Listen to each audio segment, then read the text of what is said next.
Eric, I didn't want to be here till midnight either. I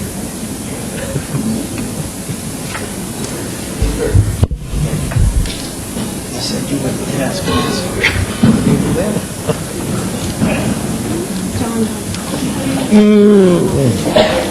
this. You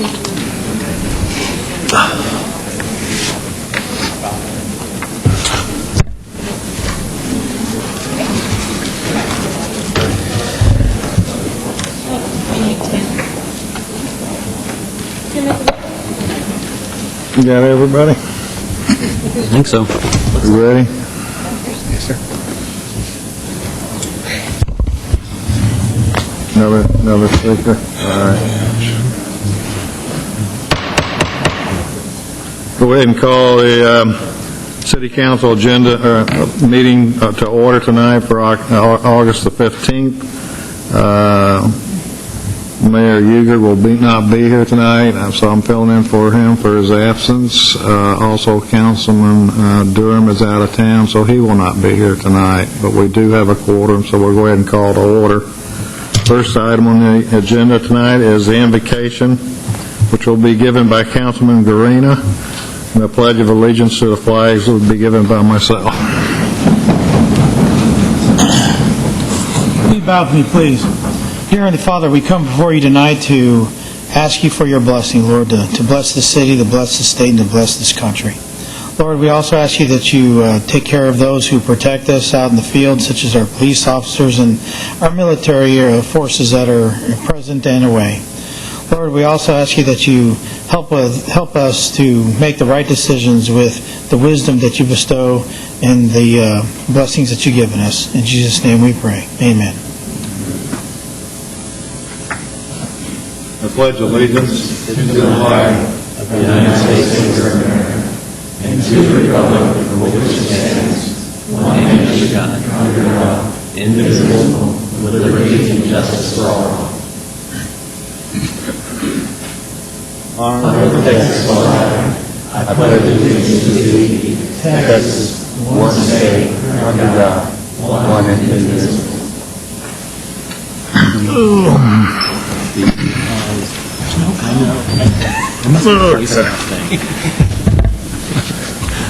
I do have one proclamation I'd like to read.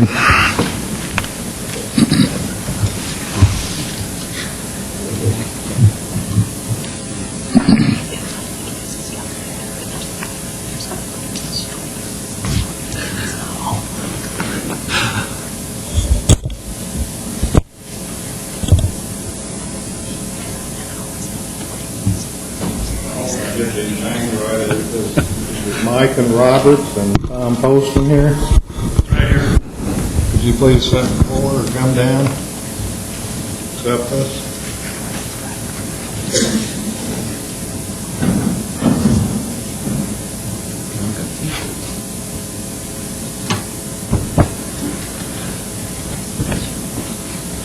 How are y'all? We're fine, thank you. Right.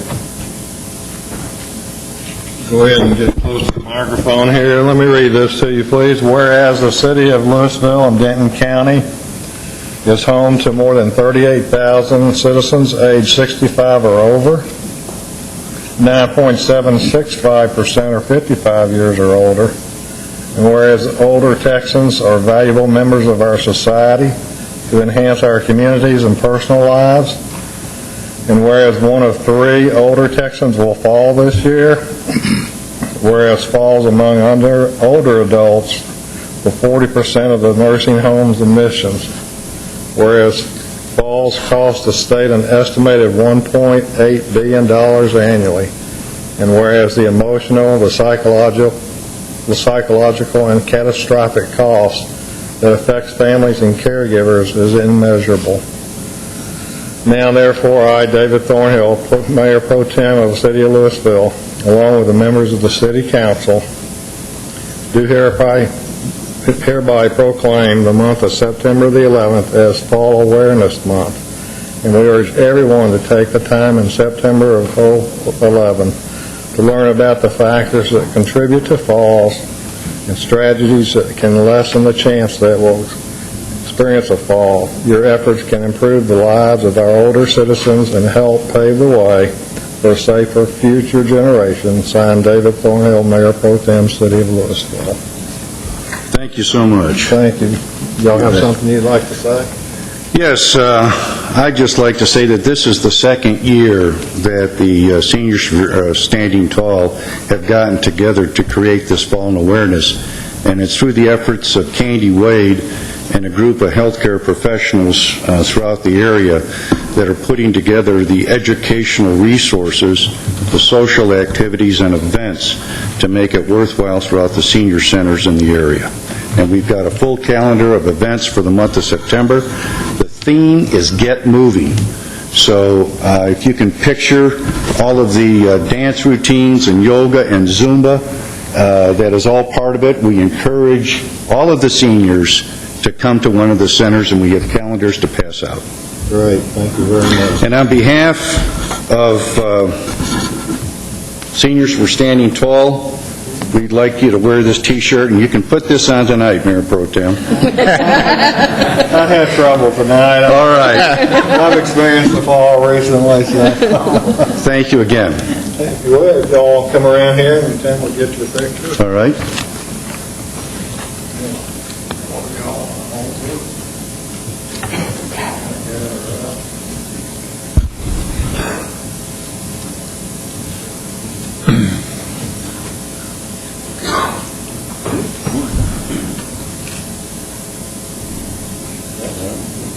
Thank you very much.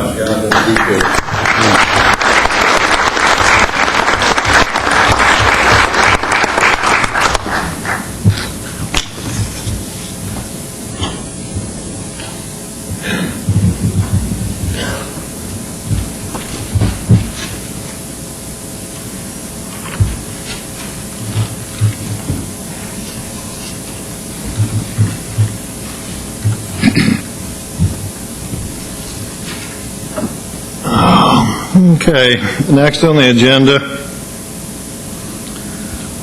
is item D, which is a visitor citizens forum. At this time, any person with business before the council that's not scheduled on the agenda may speak to the council, but no formal action can be taken on these items at this meeting. And I believe I have 4 speaker cards that would like to come. The first one is Steve Hill. If you come forward, please, and state your name and your address for the record, we'd appreciate it. And I will remind everybody that I believe there's a 5-minute limit on speaking.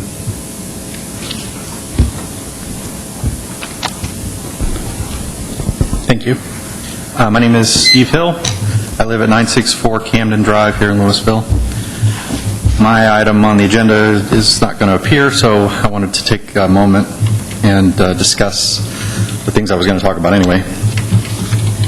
I was disconcerted at the last meeting to see the gas well not get passed, and more so this item that was coming up tonight. I think there's a lot of things going on that the citizens of Louisville probably aren't aware of. The fact that Louisville, as a city, is leasing its mineral rights to the gas companies. Over $485,000 paid to the city, according to Dallas Morning News, for those rights. But when the gas company tries to actually drill, and they're within 500 feet of city property, the city then says, no, you can't drill. Not, you're too close. Even though the ordinance doesn't say that you're too close, the ordinance at the time said 200 feet. Now the ordinance says 500 feet. So we're changing the rules of the game as we go.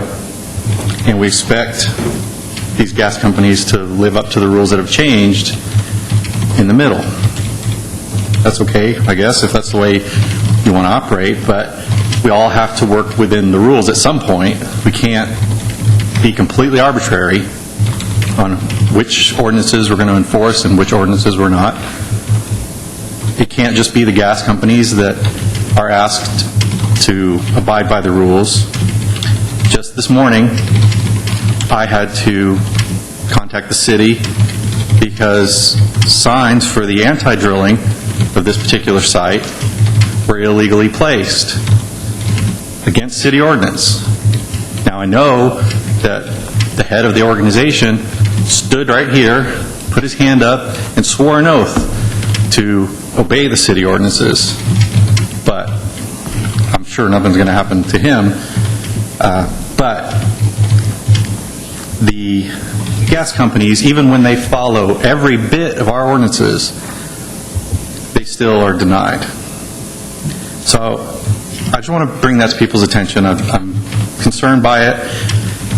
I'm concerned that we're not being consistent in our application of our ordinance. I'm also concerned that the people that live within these zones are not being properly represented. 91% of the citizens that live within these gas wells have leased their mineral rights.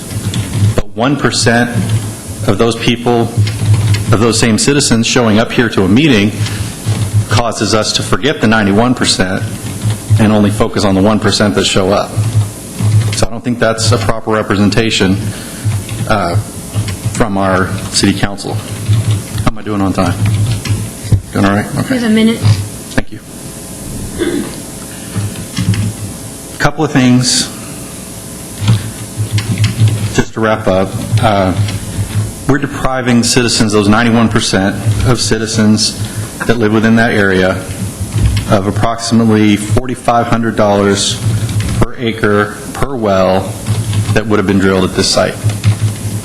So that's taking money, potentially mortgage payments, car payments, food, from the people who live in Louisville, who voted with their wallets, as well as the city, I might add. The city voted with their wallet when they accepted the $485,000 from the gas company, but then refused to allow them to drill. I think that's all I have. Thank you.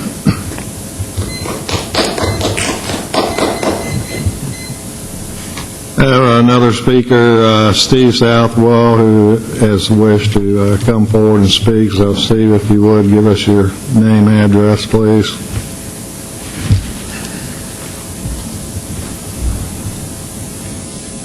Steve Southwell, 995 Downey Drive in Louisville. I just wanted to also bring up a couple of things about the gas drilling ordinance. One thing I wanted to note is we're in the Stage 1 watering restrictions now, and I appreciate the efforts of the city to work with the gas companies and curtail the fracking operations during this drought. I think we might want to consider making something like that part of our ordinance.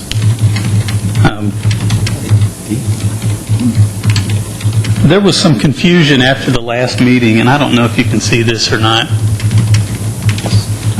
Some folks got confused about what our ordinance actually says about setbacks from gas wells, and I'm sure that Mr. Ferris or Mr. Ippolito could probably explain this better than I could, but we have a tiered setback system in Louisville, whereas some cities might say you just can't drill within 1,000 feet, period. In Louisville, we have 4 different tiers. Greater than 800 feet is a green light. You submit your permit, you abide by the rules, you get your permit. Now, from 500 to 800 feet, that requires a public hearing and a council majority. 500 to 800 feet from protected use. And these are the rules that have been in place for the longest time. So this is, the drilling companies knew this coming in. This is exactly the rules they knew they would have to follow. So if they chose to drill between 500 and 800 feet, they knew this was coming, and they bet on being able to get it done. That was their bet. From 300 to 500 feet, that's what we allow with 100% approval of the property owners within that area, plus the supermajority of the council. It's nice that we do this way because instead of just saying you can't do it, we say, you know what, there may be some discretion involved. And And indeed, there has been cases where we've allowed these. You know, it was kind of far from everything. There might have been one or two houses. Those people were okay with it. So we've allowed it, and that's worked out pretty well. The setback used to be a minimum of 200, and that's what recently went up to 300, but everything else has been there for a while. And then from 0 to 300 feet right now is prohibited, and that is just basic safety. So I just want to point that out. Thank you. Thank you.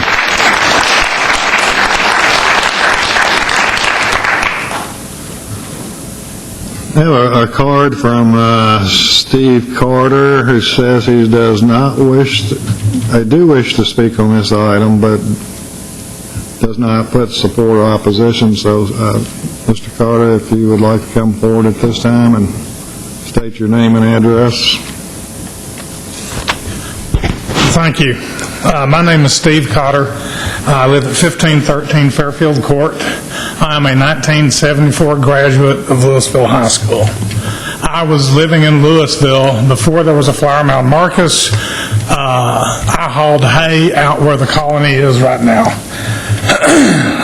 Now, I have been away from here for 30 years.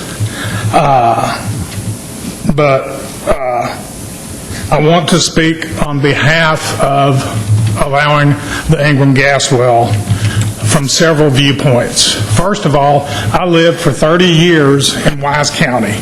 I lived within the city limits of Boyd for 10 years. I lived in Paradise, rural Paradise for some 10 years. And Boyd is where the original Barnett Shale was found. They originally thought that it only extended 1.5 miles by some 3 miles. I'm a veterinarian by trade, and for some 19 years, I had a mixed animal practice in Boyd. In that 19 years, I treated horses, cattle, dogs, cats, birds, rat-tots, pigs, you name it, I treated. And in that time, I only saw one oil-related case, one problem, and that was where a can of black paste had fallen off of a truck, and some calves licked it and got lead poisoning. Mr. Carter, could I interrupt you real quick for a second, please? Am I too loud? Could I interrupt you for just a second? Are you discussing an item that we have on an agenda later? No. Okay. No. I'm being advised by counsel that it is. No, it's no longer on the agenda. It's on the Ingram gas well. That's the tabled item? That's Right, it's not on the agenda, correct? Well, it's technically still on the agenda right now. We haven't addressed it yet. Okay, they told me up front that it was not going to be on the agenda. Well, it's technically on the agenda.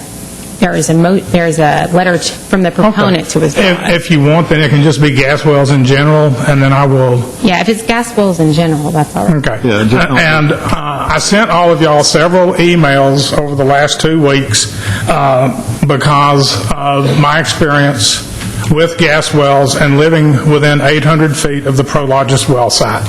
As I said, in 19 years, I saw one incident oil-related as a veterinarian. The other thing is that I heard 2 weeks ago at the council meeting that there were people in Wise County that had health issues related to these wells. Every one of these people that reported health issues had moved out there, purchased property without mineral rights. The people that have lived there their whole lives, there has not been one reported problem from gas wells as far as their health goes. Now, everyone hates the oil company, so that's easy to understand. And one young lady works with me where I work right now, and she graduated, albeit 3 years ago, from Argyle High School, and she was not aware of anyone getting sick from the gas well that was drilled over there. The gas wells are safe.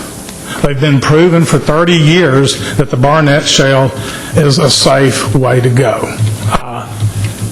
Then the other thing is, I live between 500 and 800 feet of the Prologis location, and somehow I missed the water truck fiasco, and I drive by that place about 3 times a week, usually around 6:45 in the morning, 6:30, and on Wednesdays I drive by there different times of the day.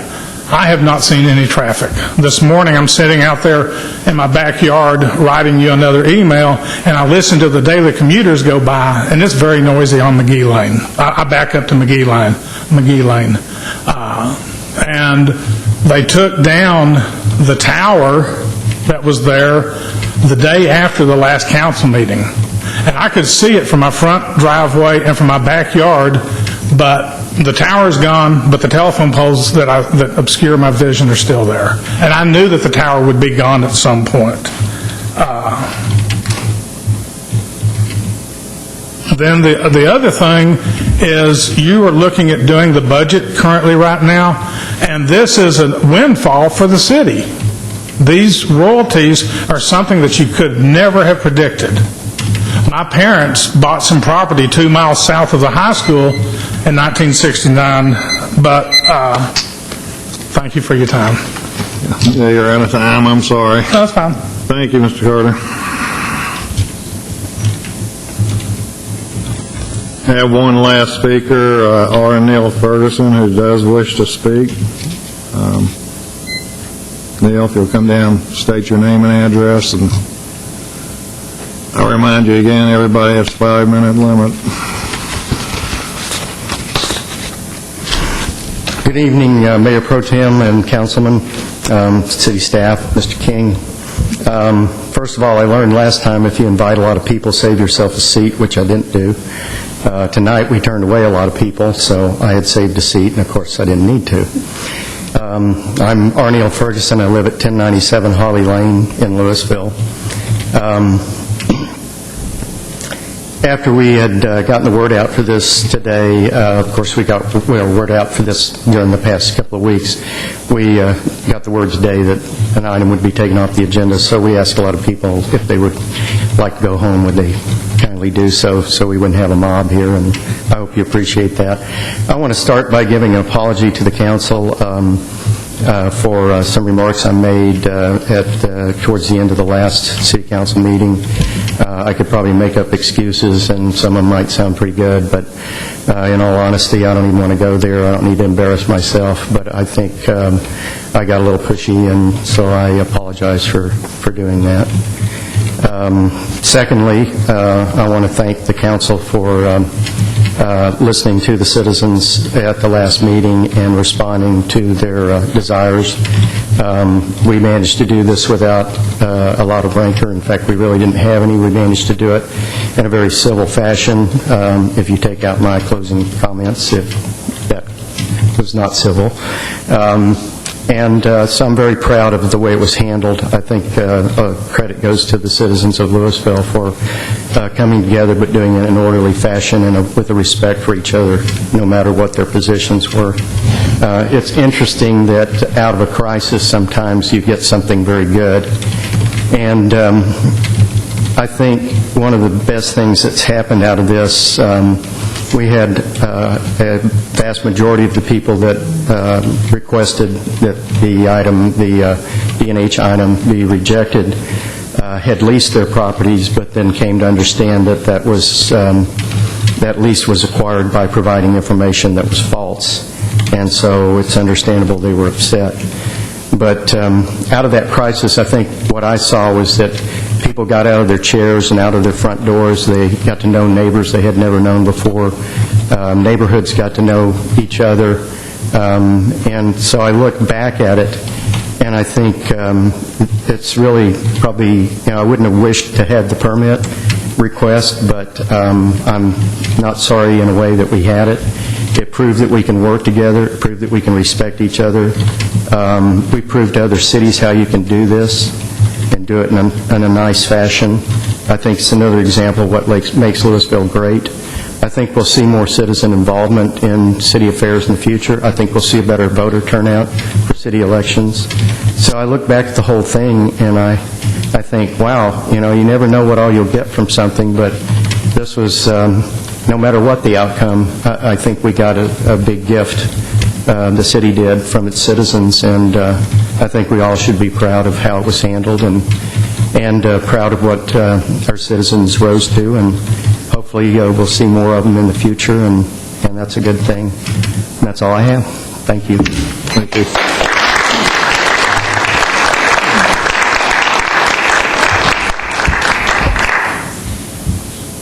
Okay, that closes out item D, Visitor Citizens Forum. The next item on the agenda is the consent agenda. All of the following items on the consent agenda are considered to be self-explanatory by the council and will be enacted in one motion. There will be no separate discussion of these items unless a council member or a citizen so requests. For a citizen to request removal of an item, a speaker card must be filled out and submitted to the city secretary. Mayor Pro Tem, at this time, I'd like to request that item 2 be removed from the consent agenda.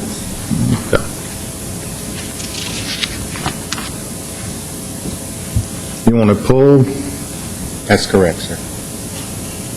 for discussion? Okay.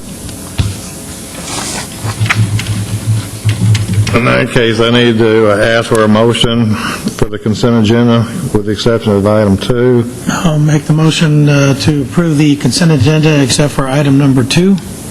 Second. I have a motion by Councilman Guarina and a second by Councilman Gilmore. All those in favor say aye. Aye. All those opposed say no. Okay, item number 2.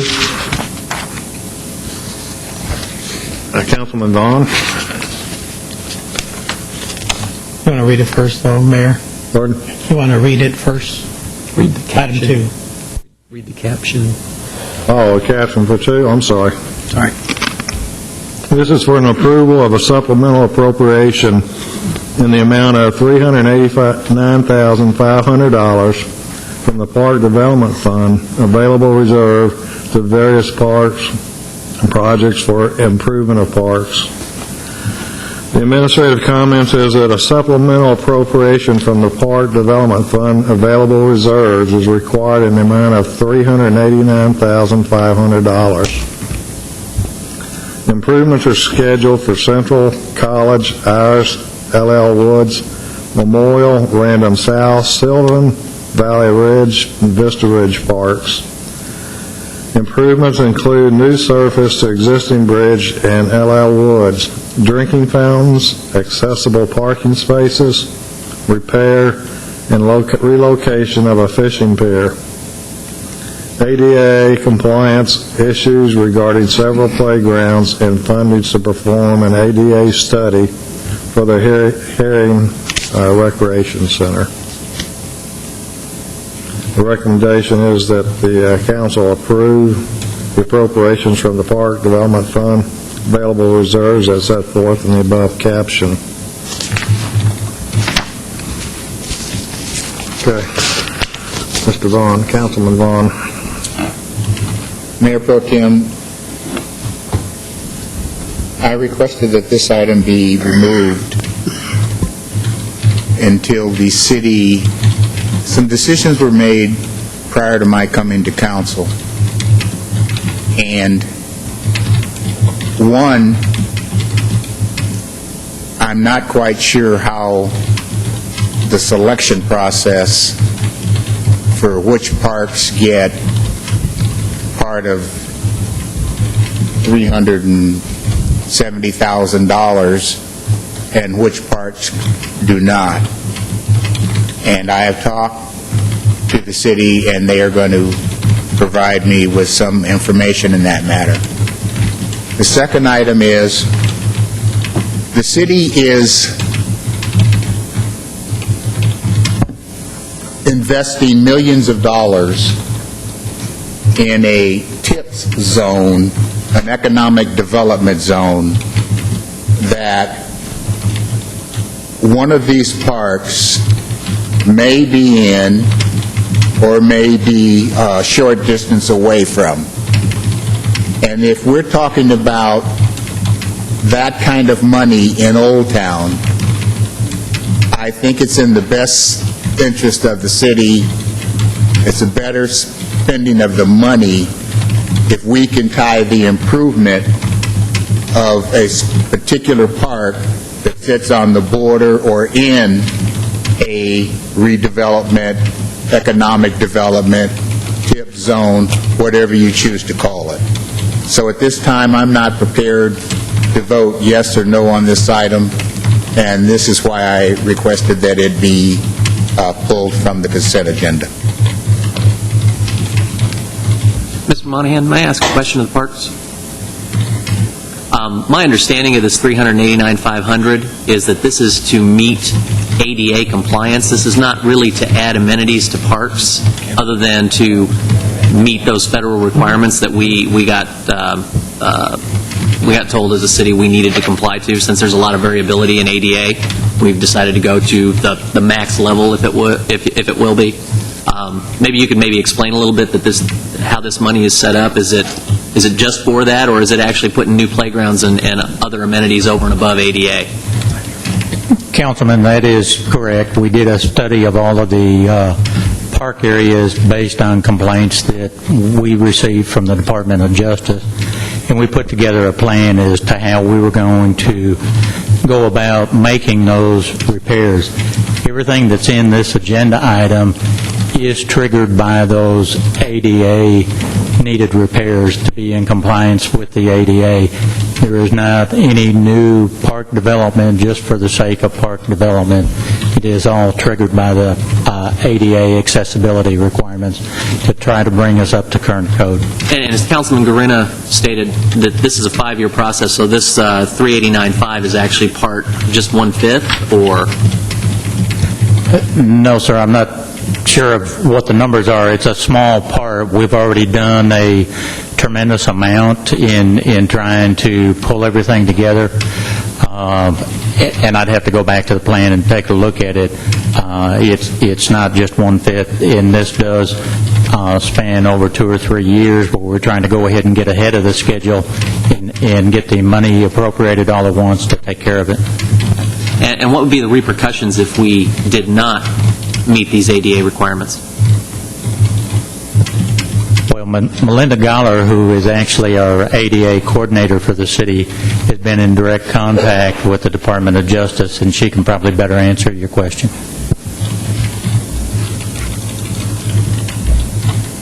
We submitted a plan to them with all of our deficiencies and a plan to bring all the parks into compliance over 5 years. And so we're ahead of the game. We did a number of the parks in 2010. We've already done some in 2011, and this gets us through 2012. And we report to her quarterly our progress towards our goals of meeting what we described in our plan. And if we chose to reallocate those funds in some other way, would we be bumping into some sort of lawsuit or liability? Yes, sir. Thank you. You'd be certainly exposing yourself to noncompliance with the federal law. Whatever repercussions come out of that are up to the federal government. I'd like to move to approve item 2. Second. So a motion to approve from... He motioned a second. Okay. Councilman Guarina, you have comments? No, sir. Okay, then I need a second. I just You second? Okay, I have first and a second. All those in favor say aye. Aye. All those opposed? Nay. Getting the vote 3-1.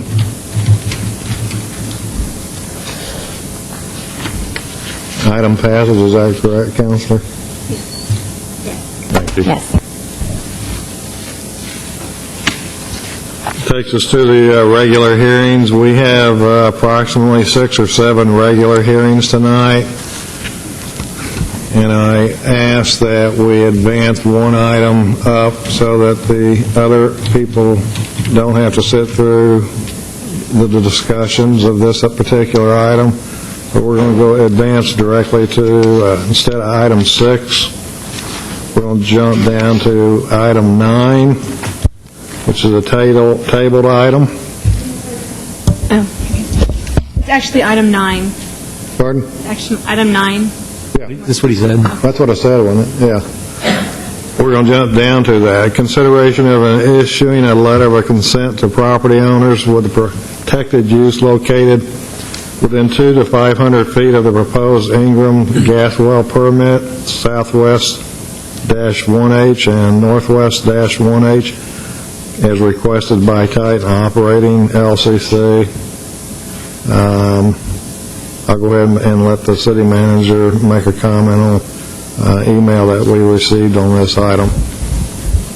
Mayor Pro Tem, we received a letter from Titan Operating today, and it essentially is withdrawing their request. And so that means that the item is essentially made moot. There's no action to be taken and no comment to be taken either.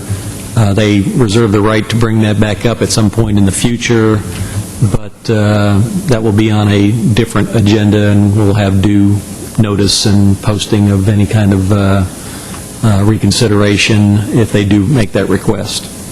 But until then, it's basically dead. So item 9 then has been withdrawn. Correct. And there will be no comments or discussions tonight. So if you're here for item 9, there won't be any discussion. You're welcome to stay and listen to the rest of the council meeting, or you can leave if you want to. It's up to you. Oh, come on. You know you want to stay. Thank you. Excuse me. Okay, we'll go back and start over at the regular hearing on item number 6. This is a consideration of a variance to the Louisville City Code, Chapter 6, Article 8, Section 6-162, parking requirements based on use relating to a residence located at 418 Winwood Drive, as requested by Neil and Susie Breshahan. I apologize if I don't say that correctly. The comments are that the single-family residence that was built back in 1984 with an alley entrance, attached two-car garage. Excuse me, the property owner desired to convert the garage to living space in order to provide a therapy room for the two children they have who have special needs. The city code was amended in April 18, 2011, which disallowed garage conversions unless the equivalent of a garage can be reconstructed on the same lot. The property owners have indicated that the addition to the house in lieu of a garage conversion is economically unfeasible at this time. The owner agreed that should the variance be approved, the garage would be then converted back should the house sell their residence. The recommendation is that the City Council approve the request variance for set forth in the caption above. Any comments from staff or council to staff? Or No. Move to approve. Oh, okay. Councilman Green has made a motion to approve. Sorry, sir. I was waiting for you to do that. The only thing, comment I would have is make sure that we have some type of assurance that will be converted back to garage when it's done. And I think the city attorney is probably best equipped to tell you how that would be done. We can file something with up in Denton County with deed records to put any future homeowners or home buyers on notice that the garage needs to be, that the area needs to be converted back to a garage. And so the title company should pick that up when they're doing the title search. Okay. To the family, I understand the hardship and stuff, and they need the therapy room. Those are some of the things that we, want to help you out with if we can. Typically, I'm not one for converting garages, but I can see the reason in this case. So I move to approve. Second. Motion to approve in a second. All those in favor, say aye. Aye. All those opposed, say nay. Motion carries 4-1, or 4-0, I mean. That brings us down to the item number 7, which is consideration of a variance to the Louisville City Code, Section 2-201, regarding waiving for special event permits and variances request fees for the annual Masonic Lodge race for children's 5K run. The Louisville Masonic Lodge number 201 is requesting that the City Council to waive the permit fees and variance request fees in the amount of $2,598.28 for the annual Masonic Lodge race for the children's 5K run. The event will be held on Saturday, September the 17th, 2001. All request city services are the same as they were last year's race. The fees were paid in full at the 2005 event, and a variance to all the special event fees was granted in 2006, 7, 8, 9, and 2010. The recommendation is that the City Council approve the variance request as set forth in the caption above and waive the variance request's fee in the amount of $2,598.28. Any comments? Councilman Vaughn? Mayor Pro Tem, I make a motion that we approve the variance in the amount of $2,598.28. Second. Have a motion and a second. All those in favor say aye. Aye. All those opposed say no. Motion carries 4-0.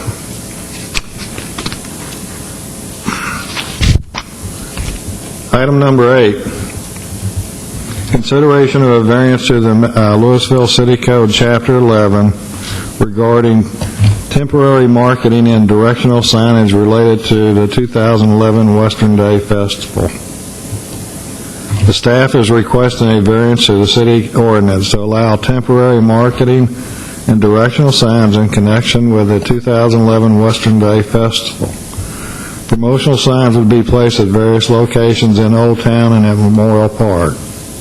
Directional signs would be placed at and leading to the public parking in Old Town and to the remote shuttle parking at Vista Ridge Village Shopping Center.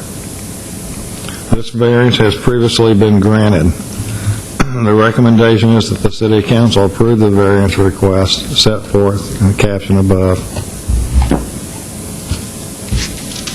Any comments? Councilman Gilmore? Go ahead and move to approve. Second. Have a motion to approve in a second. All those in favor say aye. Aye. All those opposed say no. And motion carries 4-0. We'll move on to item 10,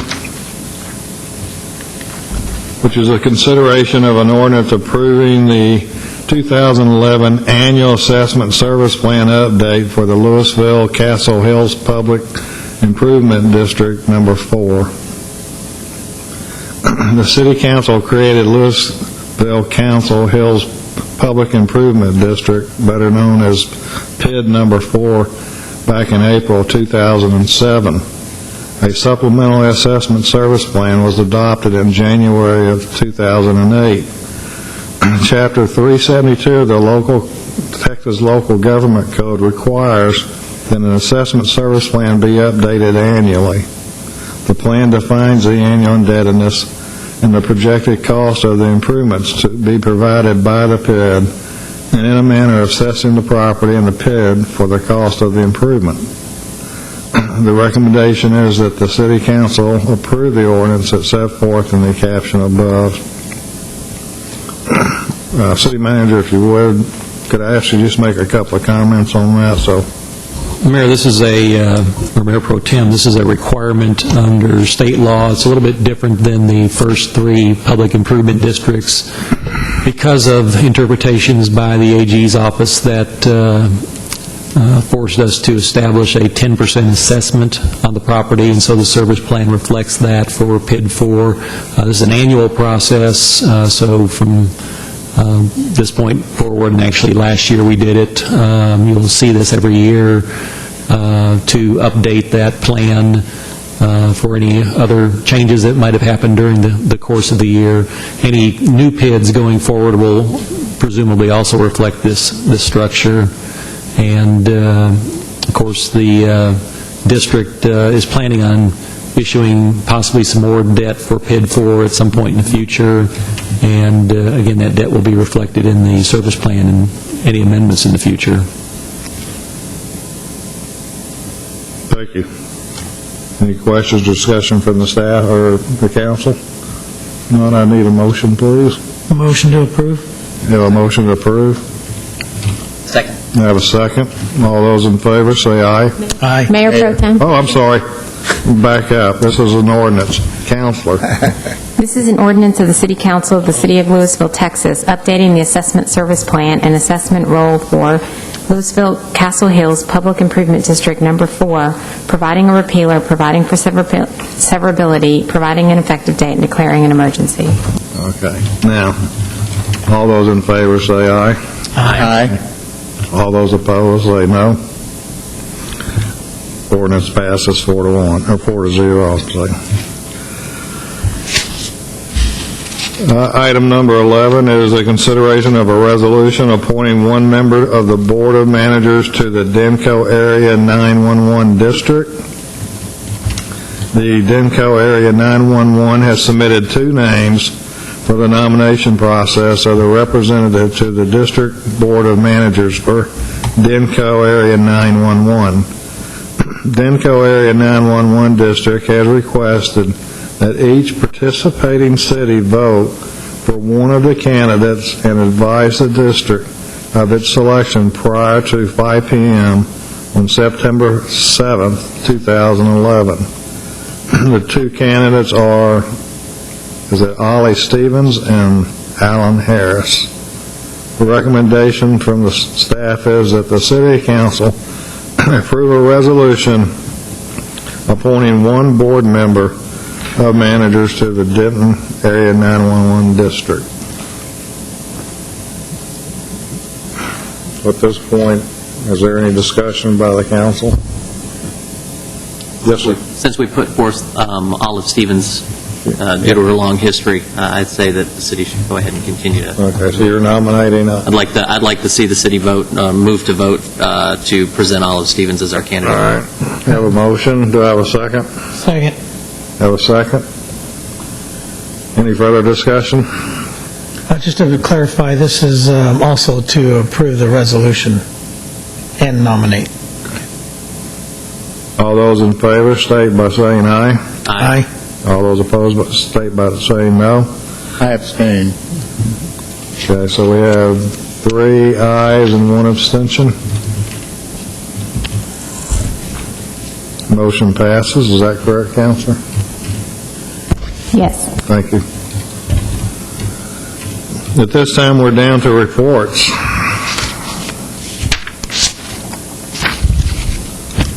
Mika, anything? Bob? Chief? Yes, sir. We will be starting the Citizens Police Academy September 1st, Thursday evenings. It's a series of about 11 Thursday nights, a couple Saturdays. And if anybody's interested, just ask them to go to the web page and fill out an application for the Citizens Police Academy. And I think you enjoyed it, didn't you? Yes, sir. Carol, some of us got rain, but I don't know that it did much to the lake. No, we actually just brought it up like 0.2 of an inch, and then we've already dropped that back down. But it's only 3.8 feet down, but it's really dry. So and we got 1 inch of rain through all of that. You said 3.8 feet? Some people aren't even that tall. It's a lot. Yes. This Friday at the MCL Grand, we have Sarah Hickman. She performs at 7:30. She's a very well-known folk singer. In fact, she won the 2011 State Musician of Texas Award. Tickets are $15 for non-residents, $5 for residents. The tickets are available online at mclgrand.tix.com. They're also available right here at City Hall over at our water utility counter. In addition, Western Days will be September 23rd and 24th. Very exciting performers scheduled this year. We have Josh Abbott, September 23rd. That's a Friday night performance. And we have the great Pat Green, a Texas Tech graduate, I might add, September 24th as the headliner. So everybody needs to come out. It's going to be another great Western Day event. Brenda? Eric? No, sir. John? Yeah, I just want to also make a comment. Citizens Police Academy, great program. My only encouragement to those who are going to go to that, it is one night a week for 3 hours, and if you're going to go and be a part of this program, please dedicate yourself to finish the program. It is excellent, and it's a great way to start being part of the community by volunteering with the police department after you graduate by being part of the Alumni Association. And I believe the age is 21 years of age for the Alumni Association. And yeah, yeah, background. And then, but I think participants can be as young as 18. Okay. Also, I'd like to put in a note that our fire chief will be retiring on Monday, the 29th, I believe. And yeah, give or so. 29th and 3 to 5. It should be a Monday. And just come wish our fire chief goodbye. He's served the city very well, and he's done the fire service a great service. Wherever he's been fantastic. And the last thing was, I was going to mention Sarah Hickman, which was mentioned. I saw her when she was here last. Excellent performance. You could do a whole lot worse spending money with that, somewhere else. Go see her. She is really, really good. Thank you.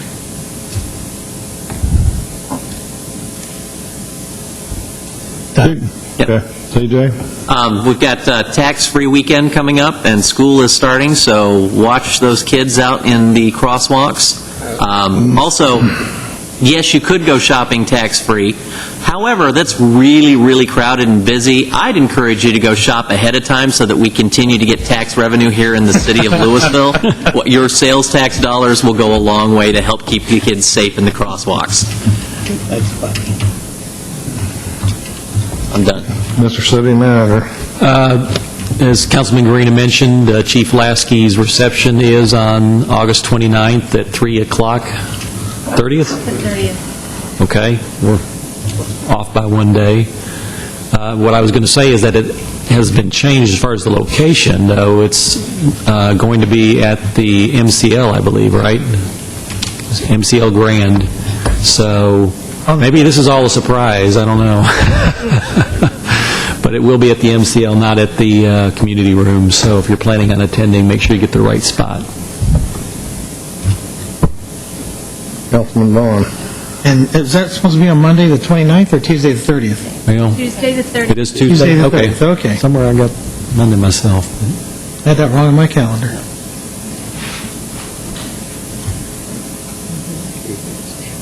Mayor Pro Tem, I have nothing. You have nothing? No, sir. Council? Okay, Paul. Really? That would be Tuesday. Well, the only thing I want to add, and I think I might have heard this in the prayer, but, this has been a rough 2 weeks that we've had here in our country. Yesterday, we lose a firefighter.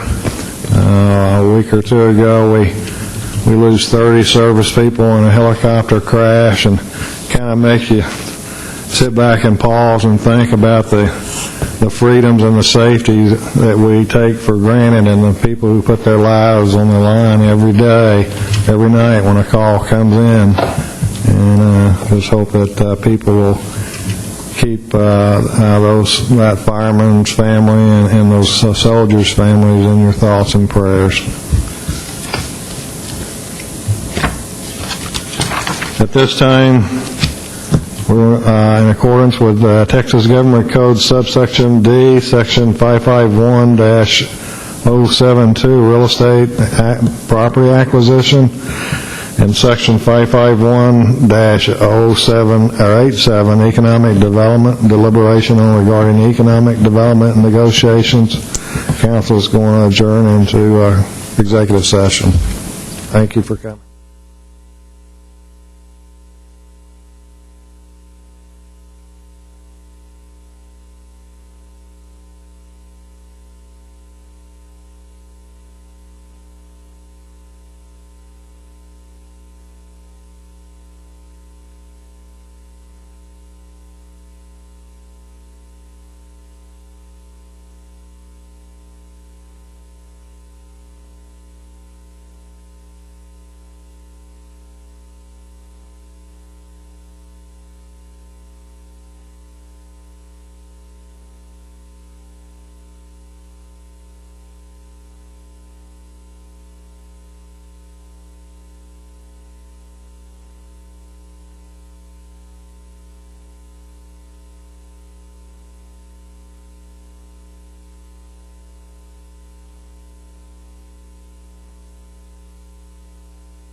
She can have mine.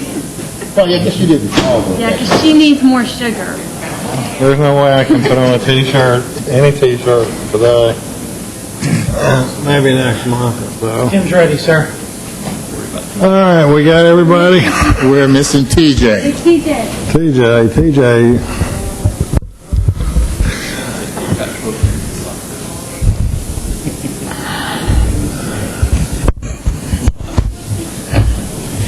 Flock, don't run. No, let him run. Let him run. I want to see what happens. We talked about it at the very beginning, didn't we? Okay, let's go ahead and reconvene back in the regular session and consider, is there any action the council needs to take? Move to adjourn. Second. We have a motion to adjourn and a second. All those in favor? Aye. All those opposed? Nay. We're adjourned. Thank you, and have a good night.